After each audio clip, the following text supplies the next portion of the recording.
Look at the Most High's beautiful creation. I thank the Most High today for being able to enjoy the Shabbat with His sunshine and with His warm weather. It's beautiful out here, and sometimes we don't get the opportunity or the chance to just sit in His presence and dwell with Him and listen to the wind, listen to the Ruach. It's been a long time since I've been able to sit on the Shabbat outside in His presence, in His beauty, in nature, and just reflect on who He is and what He stands for. He is beautiful beyond comparison and wise beyond all recognition. Who can begin to even speak of His greatness, of His divine nature, of who He truly is? We are but man. We are mere humans. And to remember that all of the knowledge, all of the understanding, all of the wisdom, everything that we know of Him, we must always direct back to Him, back to the Kadash Ruach, because without the Kadash Ruach, we cannot praise, we cannot worship, we cannot comprehend, we cannot imagine, think, or understand the vastness of everything that He is and everything that He has created. So I would like to say Kwam Yasharallah and Shabbat Shalom to all of my Israelite family. I love you all, and the struggle is real. And as I was sitting today with my quiet time with the Most High, I had a dream this morning. And when I woke up, I heard the Kadash Ruach say to me that our prayers are an abomination. And so I began to ask the Kadash Ruach what this meant. And I went to research and start studying, and the verse Proverbs 28, verse 9 came to my recognition. And it says, "He that turneth away his ear from hearing the law, even his prayers are an abomination." So in my lesson today, I will discuss our prayers represent before the Most High, if they are an abomination, and why. I had a dream this morning that disgusted me. When the Most High looks at most of us, we are naked. No light, no covering, no armor, no Ruach. Me included. But the water ahaya, this is the cleansing period, the purging, the perfection period. It's now. What I saw grieved me. So imagine how our mother feels, the Kadash Ruach, and our Abba, ahaya. Proverbs 28 and 9 says, "He that turneth away his ear from hearing the law, even his prayers are an abomination." H5493.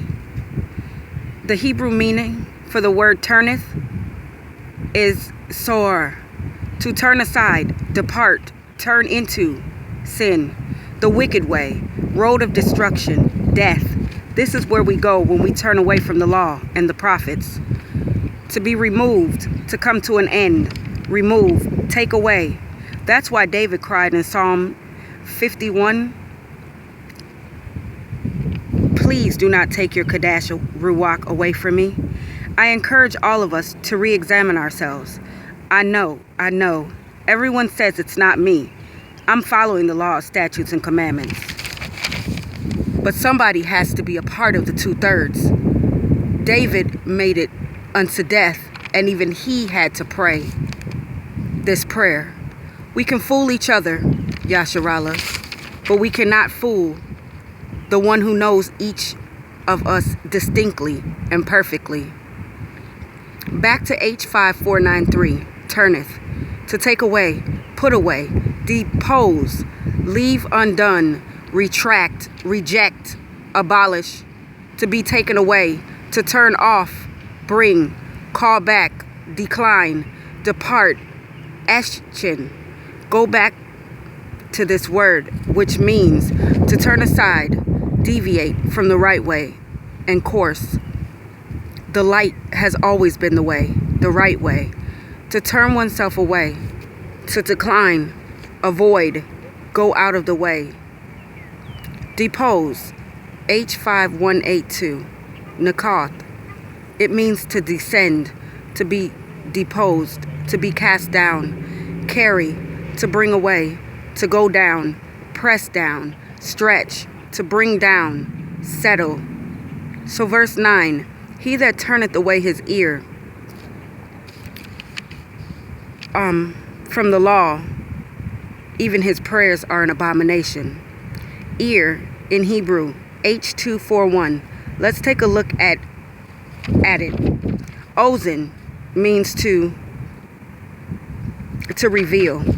Ear is a part of the body, to uncover the ear, the receiver of divine revelation.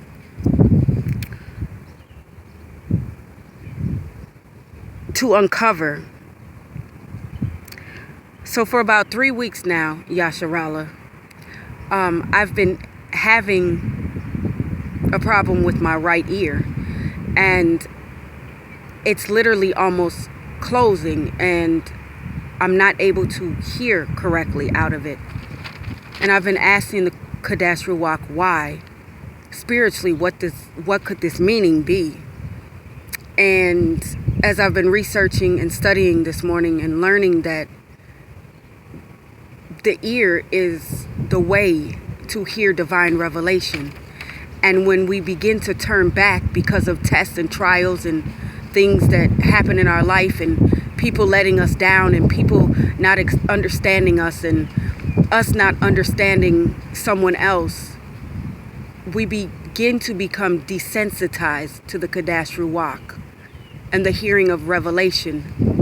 Many things in this life, the cares of this world and the cares of our husbands, our wives, all these things, our children, can get in the way of really hearing from the Kadesh Ruach and truly turning our ear to the law and to what thus saith the Most High. So I encourage each of us today to go back to the way that it was, the way of the light, hearing from the Kadesh Ruach and doing the law and following the statutes and the commandments and loving thy neighbor as thyself.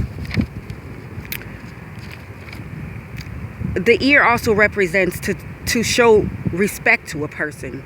We can find this in 1 Samuel 20:2. To have the ear heavy or to have uncircumcised ears is to be inattentive and disobedient. Isaiah 6:10 says to have the ear bored through within all was a sign of perpetual servitude. And we can find that in Exodus 21:6. And it says, then his master shall bring him unto the judges. He shall also bring him to the door, or unto the doorpost, and his master shall bore his ear. And we remember what ear means in the Hebrew, H241, uncover the ear, to reveal, the receiver of divine revelation. H238, to hear, listen, to be obedient, to give ear to the law. H239, to weigh, test, to prove, to consider, to try every spirit by the Spirit. The Hebrew word here, H8085, means Shammai in Deuteronomy 6:4. Kwam Yasharala, the Most High, our Elohim, is one Elohim from the very beginning. Abba was telling us to listen, ponder, to hear with our ears the divine revelation, but we chose not to. But he is compelling us to come, to listen with the ear, to hear and receive, and to know divine revelation. Verse 6, of who he is and what he stands for. So verse 6, so the master brings him in unto the judges, and shall bore his ear through with an L. H4836, to pierce, just like Yeshua. They pierced his side, obedient unto death, and he shall serve him forever. Serve, the Hebrew meaning for serve, abad, H5647, to work, serve, labor, to serve the Most High, to be worked, be tilled, to make oneself a servant, enslave, bondman, to do, to dress, ear, execute, husbandman, keep, labor, bring to pass, worshiper, transgress. The Most High, perfect. We fell. We were commanded to till the ground. We are married to him for eternity, forever, to be obedient. This is our reasonable service. We can find this in Romans 12 and verse 1. We must present our bodies as living sacrifices. And yes, a sacrifice does die. We are dying daily. 1 Corinthians 15 and 3. Die, in Hebrew, H4191, means to kill, put to death, destroy. We should be dying daily, putting off this old man and every wicked thing, so that when the Son of Man arises with healing in his wings, there will be no death found in us. This we die now and won't be destroyed by fire in the second death. Revelation 2 and 11. The Hebrew meaning for daily, H317, day, time, year, a lifetime, a period, presenting, remaineth, required, season, sense, age, full. The Most High will require it, death, one way or another. That is why the Most High requires daily sacrifices and prayers 3 times a day when the heavens are open. Daniel 6 and 10. But if our prayers are an abomination because of sin, then we are in error and disobedient. They offer sacrifices and prayers daily for a reason, to be cleansed from sin and become in right standing, so we can make ourselves presentable to Abba. So my study time today, Proverbs 28 and 9. He that turneth away his ear from hearing the law, even his prayers are an abomination. The Hebrew meaning for law, H8491, means law, direction, right way to go, instruction, human or divine. Body of prophetic teaching, instruction. In Messianic age, body of priestly direction, precept, statue, to point out, show, direct, teach, to flow as water, which is the Kadash Ruach. Inform. From the beginning we have gotten off, out of the way of light, caused to go forth into darkness, the way of wickedness, not adhering and doing what the Most High laws said. Now we are serving our enemy in the land of our captivity, under their laws and statutes and decree, crying out for redemption, salvation, and a deliverer. We are in a prison of our mind, and only hearing divine revelation and being obedient in what we hear will free us from Egypt. We must daily strip off this flesh. It prepares us for the second Exodus. The scripture has told us that whoever departs from this law, even his prayer shall be an abomination. Prayer, the Hebrew meaning H8605. Tefillah, intercession, supplication, by implication, a hymn, to intervene, interpose, to mediate, judge, entreat,